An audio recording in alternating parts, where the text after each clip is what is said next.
हिडदुगी नरेवाडी मार्गावर जादा ST bus सोडावी, ग्रामस्थ आणि विद्यार्थ्यांची आगार प्रमुखाकडे निवेदनातून मागणी, अन्यथा या गावातून बस पुढे जाऊ देणार नसल्याचा देण्यात आला इशारा.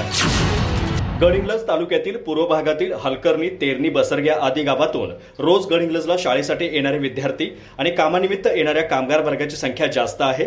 त्यामुळे सकाळी आणि संध्याकाळी या मार्गावरील एसटी बसेस गच्च भरून येतात.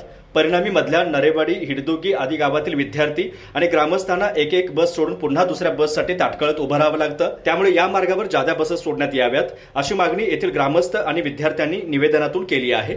शिवसेना शाखा प्रमुख तथा शिवसह्याद्री प्रतिष्ठानचे वैभव खोडवे यांच्या नेतृत्वाखाली गडहिंग्लज आगार प्रमुखांना हे निवेदन देण्यात आलं. यावेळी संत गजानन कॉलेजपर्यंत सकाळी जाणाऱ्या एसटी बसेस पुढे हलकर्णीपर्यंत पाठवण्याच्या मुद्द्यावर चर्चा झाली. शिवाय निवेदनाचा गांभीर्याने विचार न केल्यास हिडदुगी नरेवाडीमधून एकही बस पुढे जाऊ देणार नाही असा इशाराही देण्यात आला आहे.